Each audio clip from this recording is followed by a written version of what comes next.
Hey, I'd like to welcome you to another episode of Mission Matters. My name is Adam Torres, and if you'd like to be a member of our community, head on over to missionmatters.com and click on Community to Apply. All right, so this is a very special episode. I am welcoming back to the show Bill Fotsch. It's been a while since you've been on last. He's the founder of Economic Engagement, and today we have a big topic. Lots taken place since Bill was last on the show, and we definitely want to get his views on what's going on with employee engagement. We're going to talk about economic engagement and really the work he's doing over there. And overall, the title of today's episode, Purpose Not Perks. You can't buy employee engagement. So first off, hey, Bill, I just want to say welcome back to the show. Great to have you back on.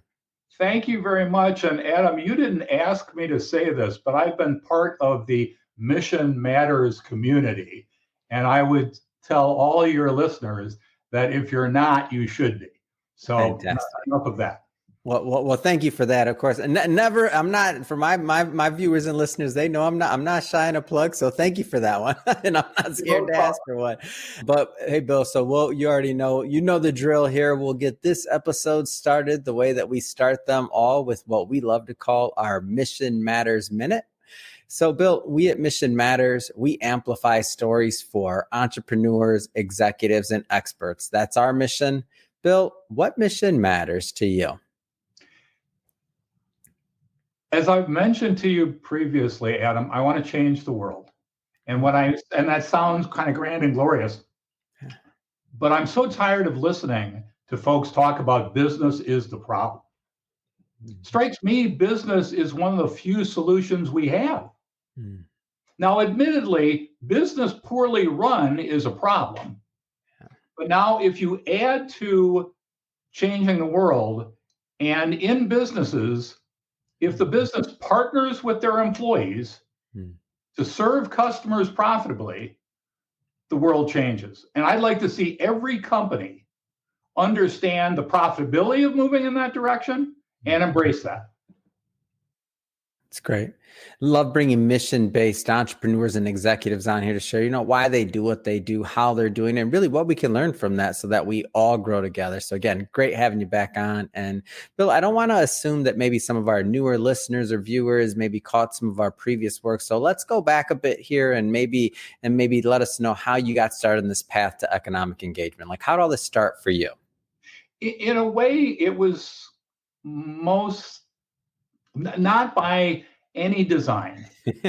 I was part of corporate America working at a division of Tenneco. I was vice president of business development, so I'm the deals guy. Yeah. Right? HBS grad, engineering, all that kind of good stuff. I ended up doing a joint venture with a really novel company. That company is Springfield Remanufacturing Company, President Jack Stack. They were running their company so completely odd and different, and were wildly successful. I mean, it was just like not even close. Yeah.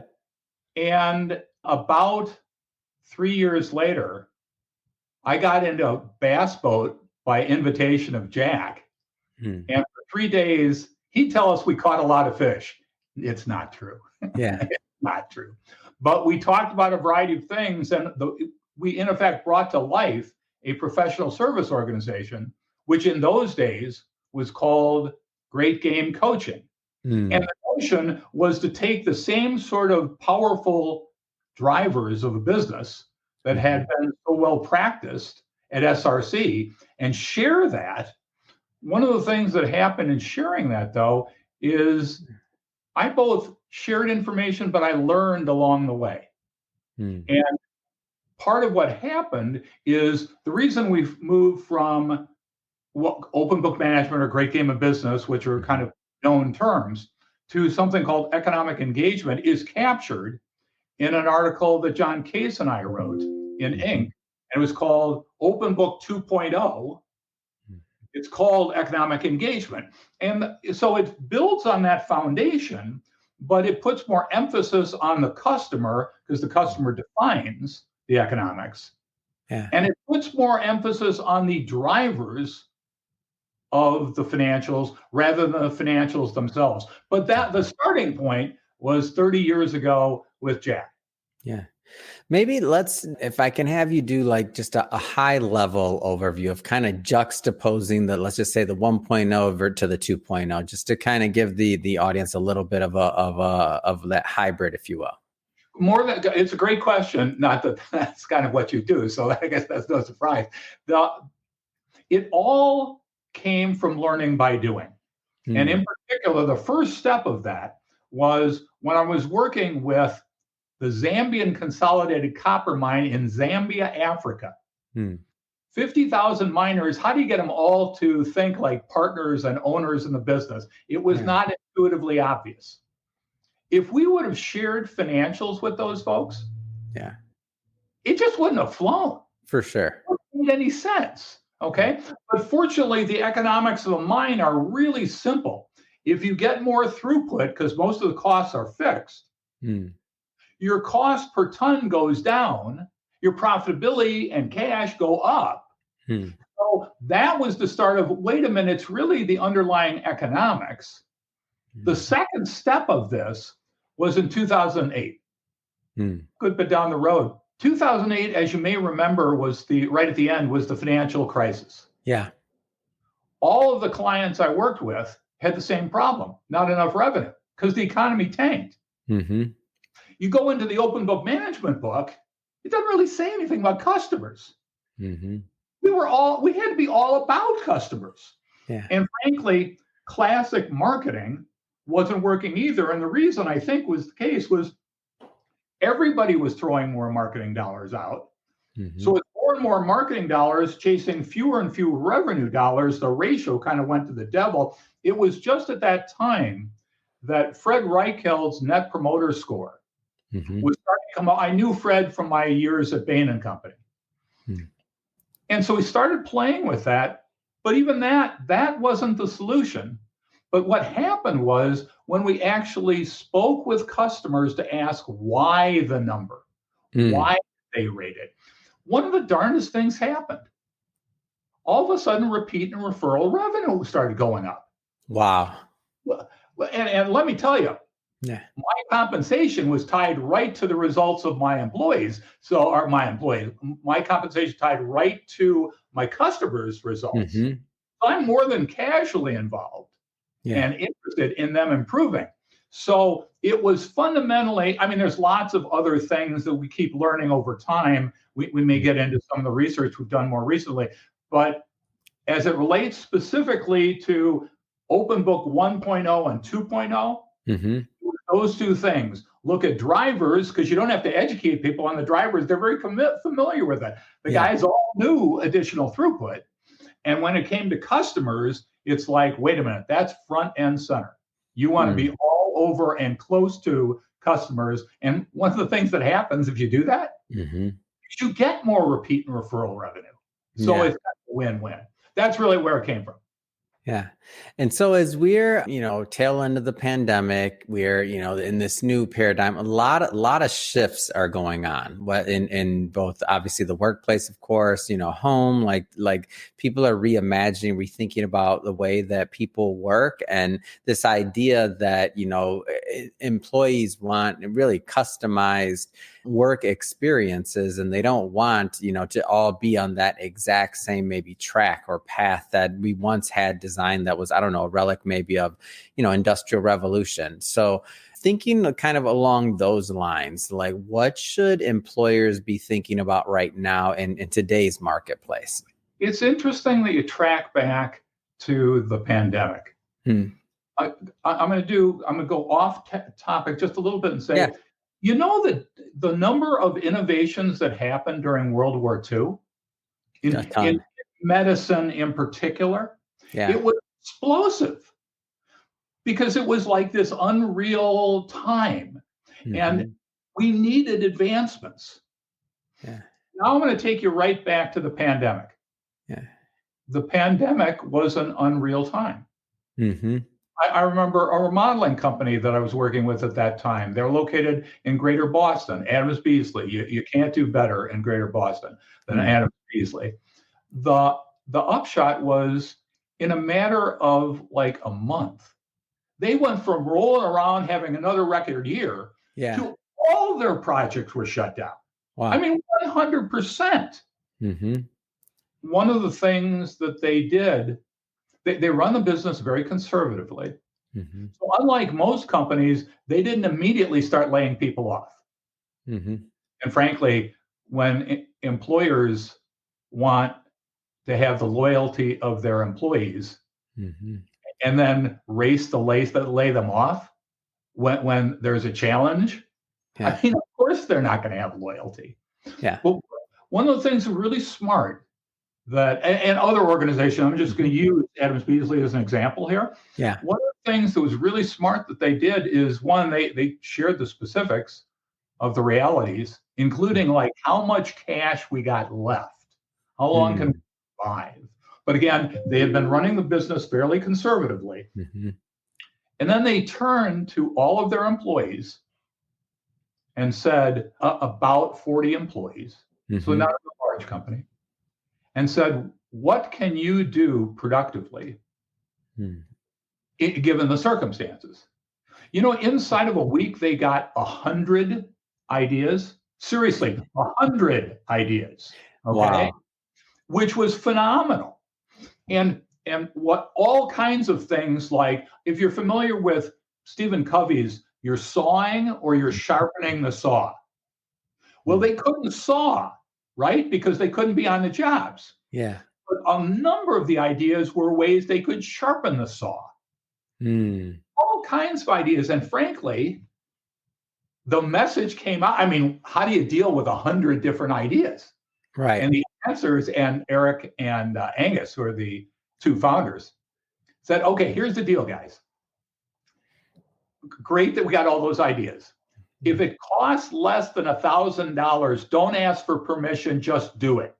Just go, okay? Well, what company says that? Right.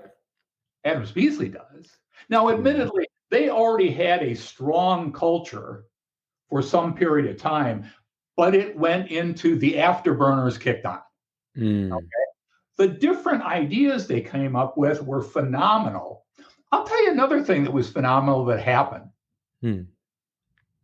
They reached out to all of their customers explaining that they couldn't go on to the project, so the projects were being delayed. Several of their customers sent a message back saying, you just keep invoicing us the same amount that you always did. We really love what you're doing there. The notion you're not laying me off, that is incredible. Wow. Okay? Well, I mean, that doesn't happen. No, that does not happen. But it did. What I mean by that is there are a few kind of lessons learned on that. One, frankly, Southwest Airlines had been doing this for years. It pains me to see what's going on at Southwest right now.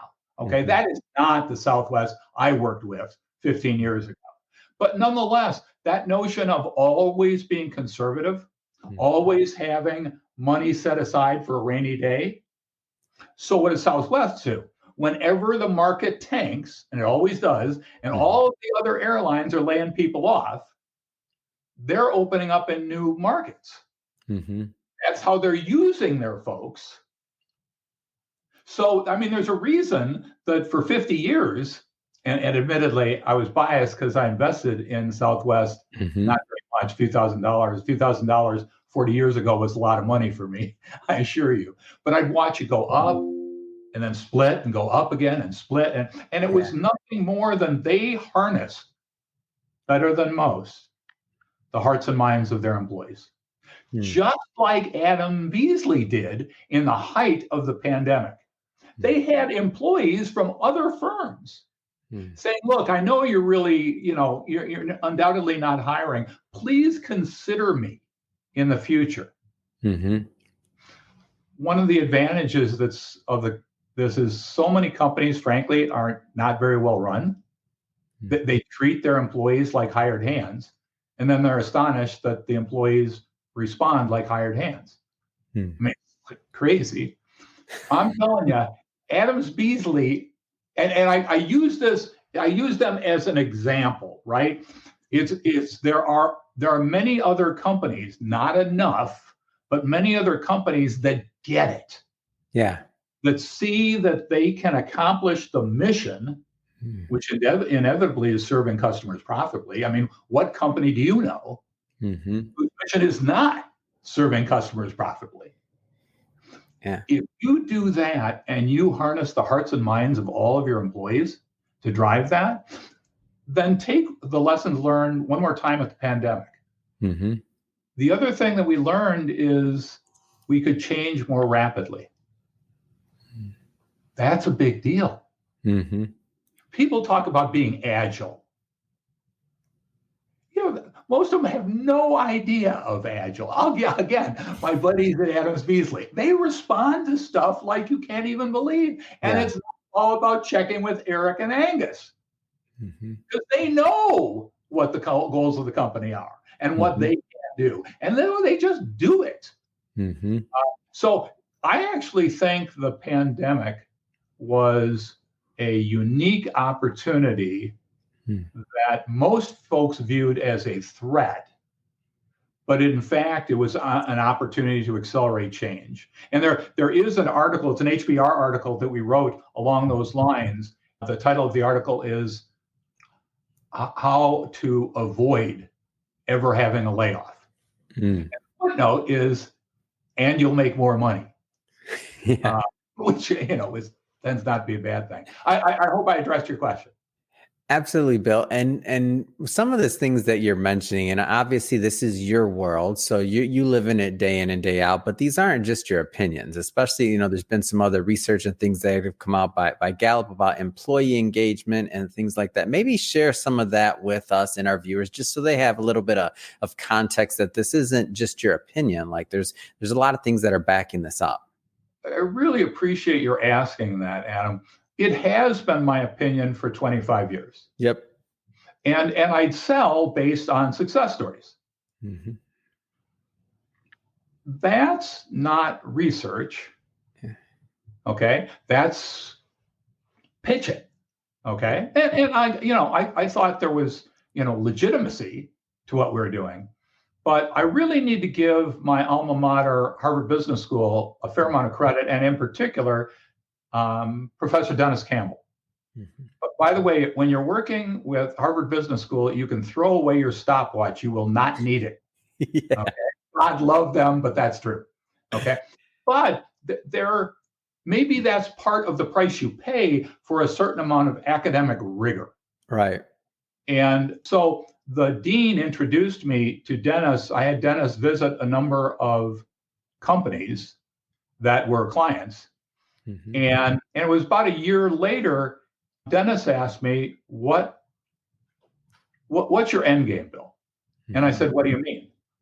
I said, well, you're in your 60s. What do you want to accomplish?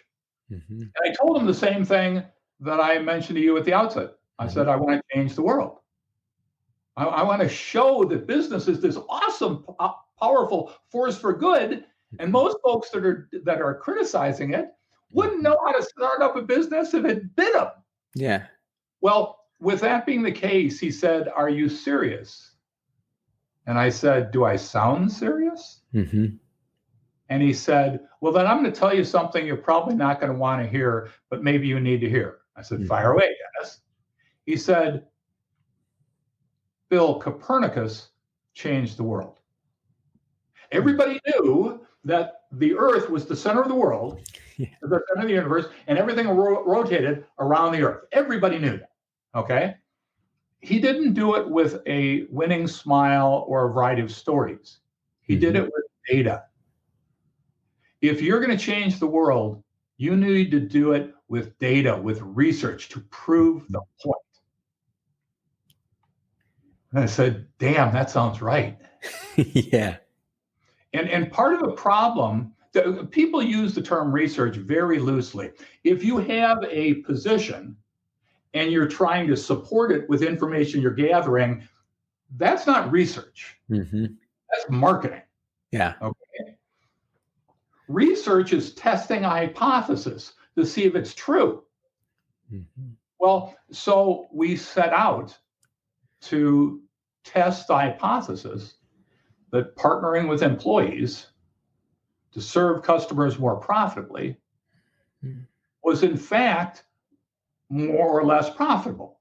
So we had to come up with a way to measure what in those days we called what today we call economic engagement.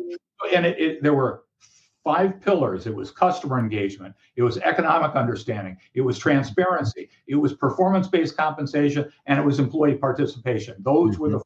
And then we had 3 questions for every one of those 5 drivers. So a total of 15 questions.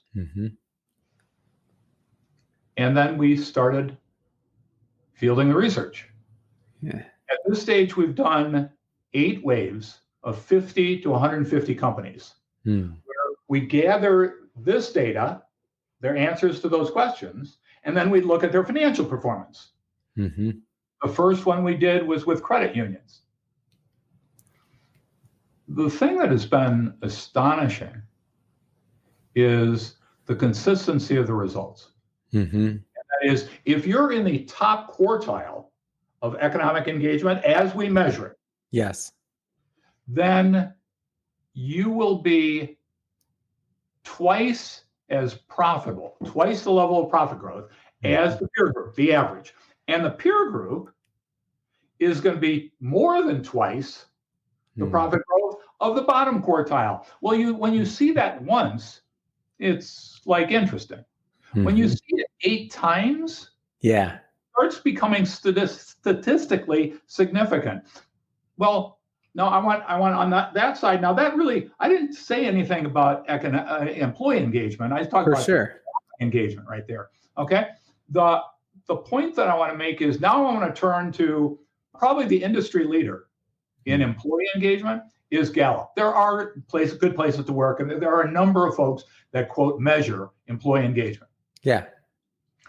Gallup started doing that 30 years ago.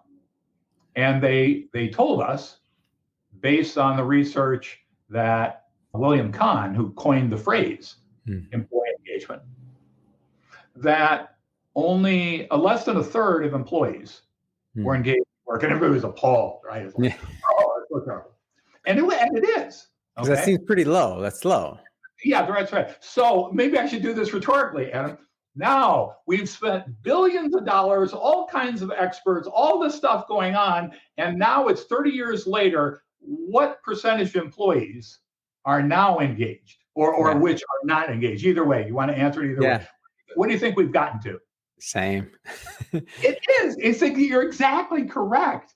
And the thing that struck me is I'd watch employees light up.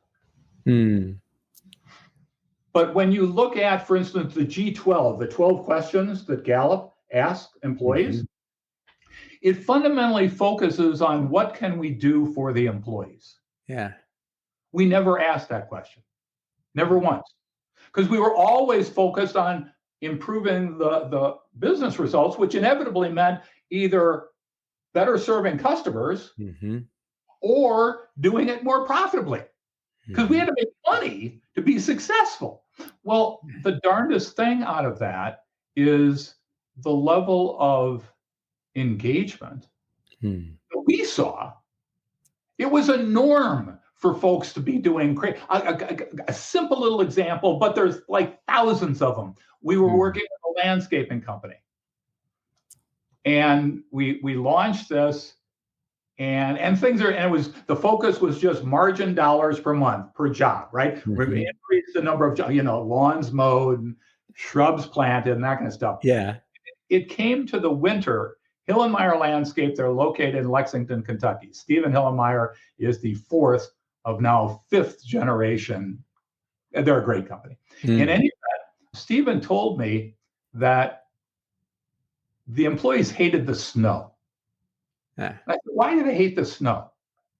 And he said, well, Bill, you got to understand, when it snows in Lexington, it doesn't snow very often. So it's kind of an emergency situation. When it snows, all hands on deck. Everybody's working a 24-hour shift. Take care of everybody. And And so it's like, oh God, it's snow. Yep. A year later, now everybody's starting to realize how the margins that we get on snow. And people are going, it's snowing, make a fortune. And it doesn't just even stop there. One of the guys, he's plowing everybody out, right? Yeah. He's driving a truck, he's plowing. And they're making money too when it's snowing, just to be clear. So they're working 20 hours, but they're also banking too. So like the whole organization, it's a big win for everyone. Because there's everybody shares in the wealth of the company. Everybody's cheering for the snow. Yeah. So crazy. Know some more. Come on, let's get another snow day. But what I got to tell you, Adam, it's fun recounting this, is one guy, and no one ever told him to do this. Mm-hmm. He's driving a plow, and he's finished with all his customers. He passes by a church parking lot, not plowed out. It's not Hillenmeyer Landscape customer. Yeah. He stops the truck.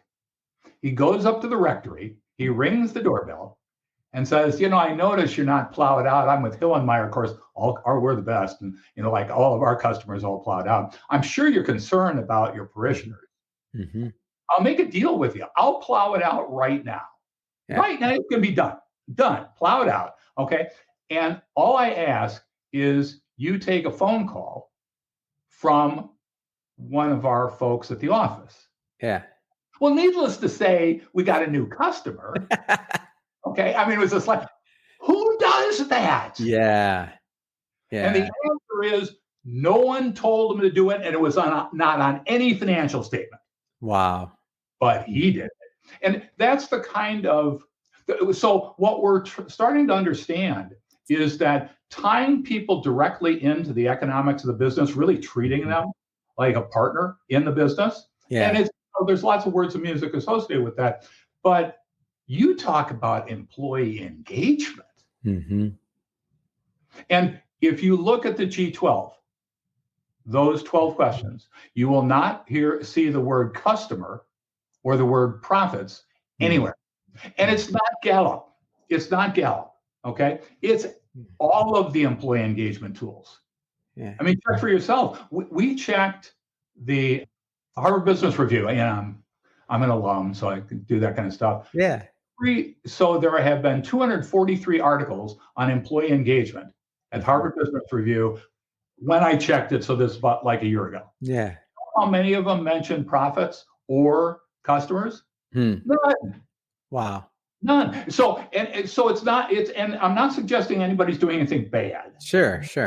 I'm just suggesting that people just haven't used this mind frame that says, wait a minute, it's like helicopter parenting, right? Mm-hmm. Helicopter parents, right? You're going to do everything for the kids. Yep. You kill them as a result, but you're well intended.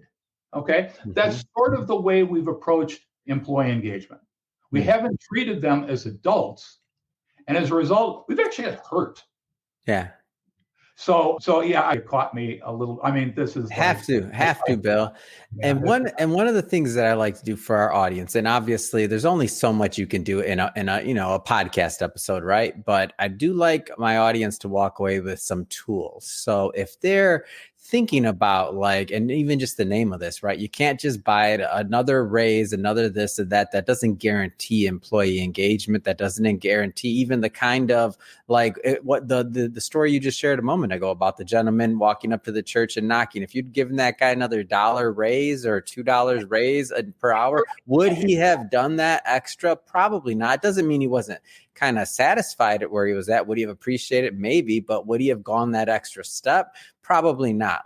There's a whole lot more behind that caused that individual to do that.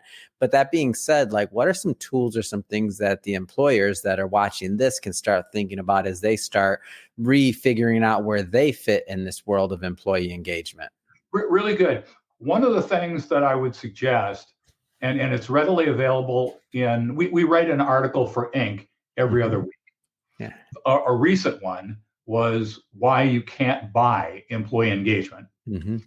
if you either read that article or you read an article about 3 years ago, where we had a portion of the research already done, okay? I believe the title of the second article is A Key Strategy to Double Your Profitable Growth. Either one of those, it may sound like I'm pitching an article. That's not really my point. Either one of those articles will have a link in it. And that link is to the research. And if you click on that link, you can see where you stand on customer engagement, on economic understanding, on transparency, compensation, and participation. And just knowing where you stand overall and by component, chances are that'll be a pretty useful tool for you to figure out where you might go to kind of get started on this. I'm like born again as it relates to customers, because I was like nothing on customers for, I don't know, 15 years. And then I got hit over the head in 2008 with the crisis we went through there. So there's a different article. Again, this one's an Inc. article too. And that article is, what are your customers thinking? You'll never know unless you ask them. Now, again, it may sound like I'm sending read an article. That's not my point. In that article, it will lay out some ways in which you might reach out to customers, especially most profitable customers, and it'll give you. It's just 3 or 4 questions, but we've used them enough that we know it works. With 1 Week Bath, where I'm a 30% owner, where I'm starting to invest in companies that I'm working with, we use this all the time. A little footnote on that one. So we're speaking with customers and asking 2 things. One is the NPS question: would they recommend us? And number 2 is why. Adam, this like really happened. Thank God Carson is the individual in marketing that drives the bus on that.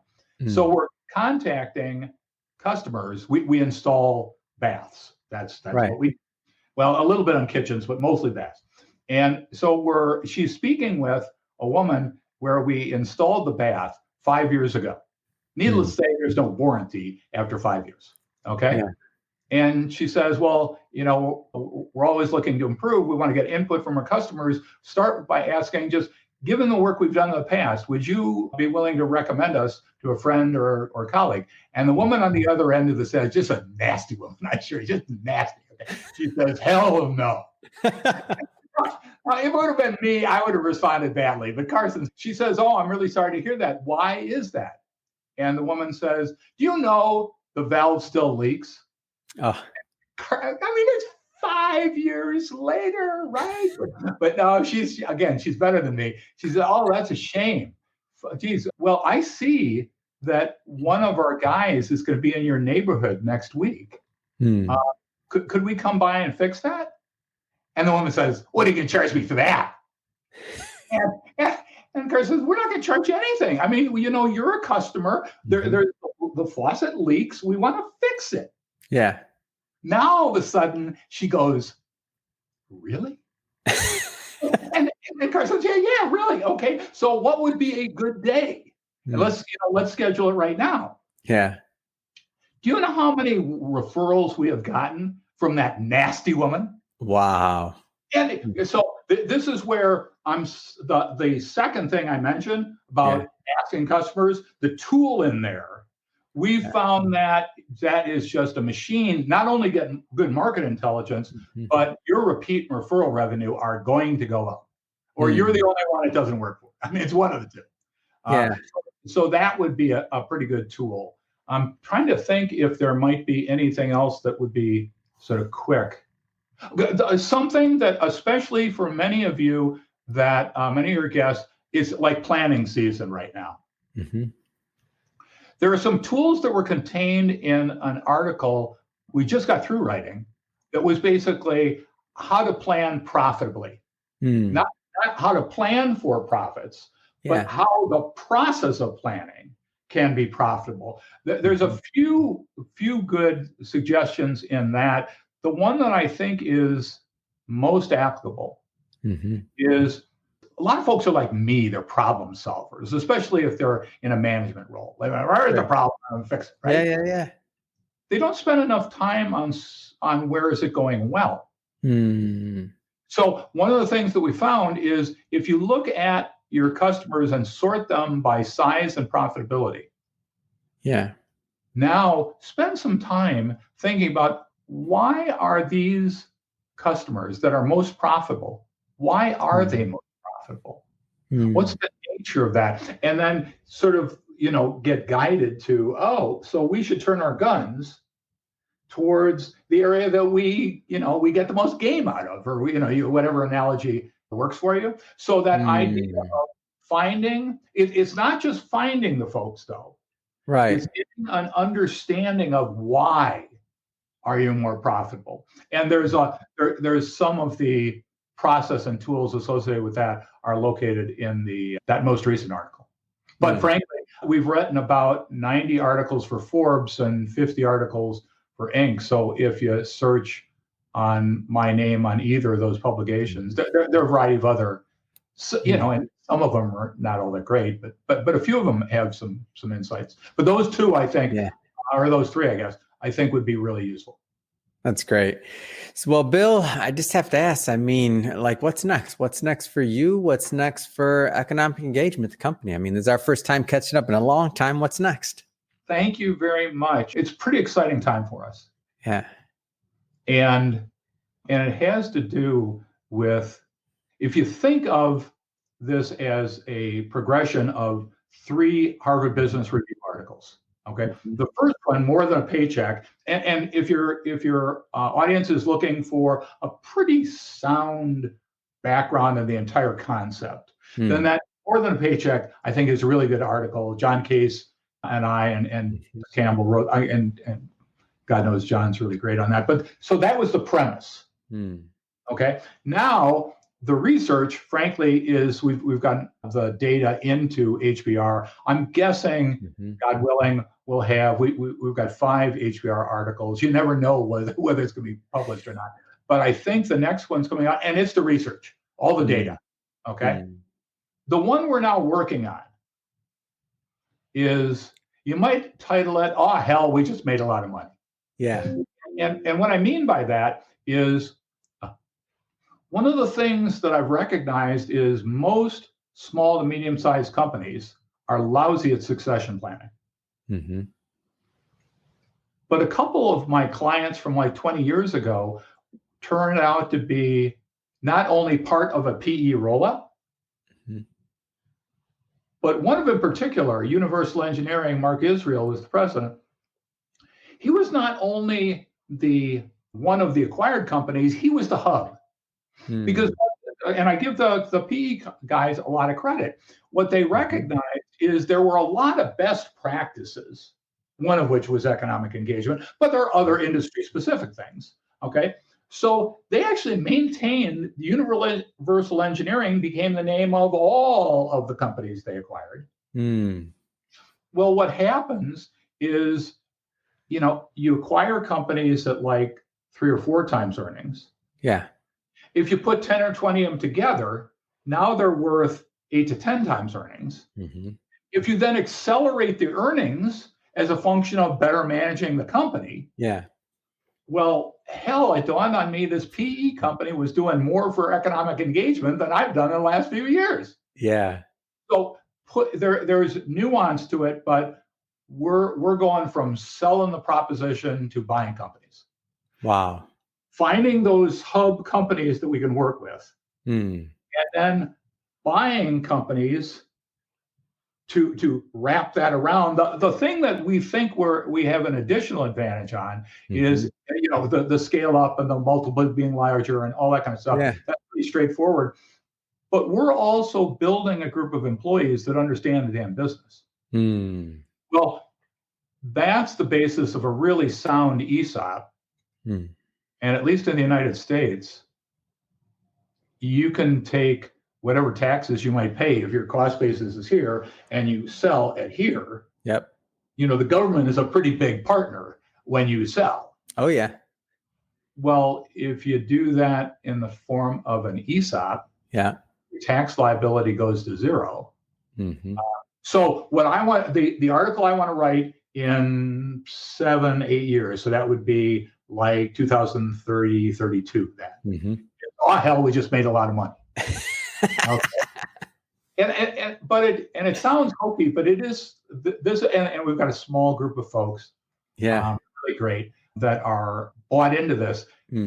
This is how we're going to change the world, Adam. Oh yeah. Because our sense is if we can demonstrate, not just show the concept, not just show the research, but here's how we did it. Okay. Yep. Then what investor do you know that is not looking for a higher return? We're going to give them sure. Yeah. And on top of it, I think ESG is largely a marketing fraud. I know that's not woke to say, but I was never really worried about woke. Yeah. But underneath it, the reason it has had so much attention is I think a lot of investors want to invest in things where they at least can believe they're helping to make the world a better place. Well, how about closing the wealth gap? Would that be okay? How about better serving customers? Would that be like okay? Yeah. How about employees that are not treated like serfs anymore? Would that be okay? There's actually a Fast Company article where we just oppose ESG versus economic engagement. So it's that, and we're speaking with all kinds of different folks. Yeah. But that's what's on the horizon. That's exciting. I'm curious, any specific industries you're versus others, or size of companies, or like, what is that complexion look like? What you can share? I know this is, well, unfortunately at this stage, Don Taylor is this great guy. He ran a construction company that I had the privilege of working with him 20 years ago. He's 100 times larger than he is now. But he came to mind because what you said about, what can you share? I shared the specifics of what we're doing, and I'll call it phase 3. Mm-hmm. And he said, Bill, this is really great. You should, but be careful. Don't like share this with anyone. Yeah. And I said, well, if my goal was solely to make a lot of money, that's probably pretty good advice. Mm-hmm. But remember, Don, I'm interested in changing the world. Yeah. So frankly, if some other folks start cloning what I'm doing, I'm going to say hallelujah. Absolutely. Okay? Yeah. So at this stage, little presence that we got started in the logistics industry. Right now, talk to me in 6 months, but with a number of folks I've worked with in high-end home remodeling, maybe pulling those guys together. There's a brilliant guy, his name is Guru, who's running clinics in the Portland area. And so I've spoken to him about this. And so we're like just kind of getting rolling. And at this stage, the other thing that's been nice is, and this I can't name because they don't want to be all that public, but there's a PE firm, happens to be Dallas-based, that has gotten in touch with me. They kind of want to play. It's unclear how that will work. And one of the problems I think with PE is they tend not to have patient money. I mean, they want to be in and out and run. So it's not clear that will work. Yeah. Having a few conversations with some folks in Australia and in the EU. And I'm speaking with one of the business schools in India next Tuesday. And part of the reason that's important, Adam, is I want to make sure our paper in our article in 6 to 8 years, that it's bulletproof. And part of what I already thought through is, like, I got to be in multiple industries because that'd work in remodeling. Yeah. You already know. Right. And then, that'd work in North America. That's the rigor. That's the rigor. That's what you signed up for. Well, yes. The thing that is so great, though, is the number of incredible good folks that I'm bumping into.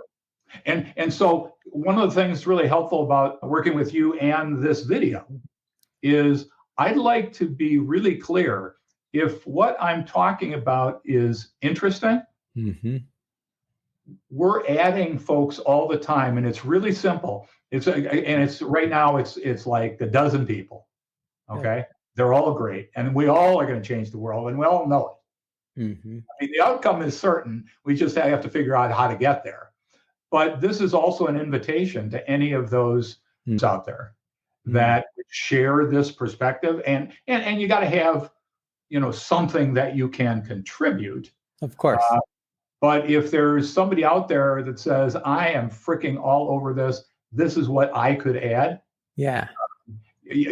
I'm sure, Adam, you'll provide my contact information. That was actually going to be my next question. So if somebody's watching this and they want to follow up and just follow you in general, whether it's on social media or otherwise, like what's the best way for people to do that? Two of them that are best, and I give my editor, Natalie, a lot of credit on this. One is LinkedIn. Yeah. Okay. And the other is, and it sounds like I'm giving plugs to Inc. I do love them, but I think it's fair to say that Inc. has sort of refocused on the small to medium-sized companies. That was always their heart. They kind of went for a few years kind of in the tech space. Yeah. And so I say that because every other week it dawns on me, there's a third. I can almost hear Natalie nagging. Yeah. So if every other week we've got an Inc. article coming out, so if you want to follow on that or search on my name. The other thing that's true is we've got about, I think it's 2,500 folks in our database, and once a month we're kind of tossing stuff out. So those three things I think would be probably the most useful. That's great. And so we'll put, and just so you know, for all the audience listening, we'll put, the links and all that stuff in the show notes so that you can just click on it and go and connect with Bill and also check out his work. And speaking of the audience, if this is your first time with Mission Matters or engaging in an episode, we're all about bringing on business owners, entrepreneurs, executives, having them share their mission, the reason behind their mission, why they do what they do and what we can learn from that. That's the main thing. How do we learn and grow together? So if that sounds interesting or fun or exciting to you, we welcome you. Hit that subscribe button because we have many more mission-based individuals coming on the line. Bill, as always, so much fun having you back on the show. I'm excited you got me looking forward to articles that are going to happen in like 7 years. Like, come on. I'm in though, and I'm in with you. So again, this may sound like I'm plugging you, and that's not really the purpose at all. To those folks that are listening, that have a message, have a thought, that sharing your mission is something worthwhile, that working with Adam will help do that. But the other thing I found in working with you, Adam, is you oftentimes ask me questions I haven't considered. My wife is that way. Some of the folks that are most dear to me, frankly, are most that way. So for those of you who are considering this, I would suggest that one of the utilities is that you will learn just by teaching and working with Adam. So that would be my parting shot. That's awesome. Thanks again for coming on, Bill. Appreciate you. All the best, my friend.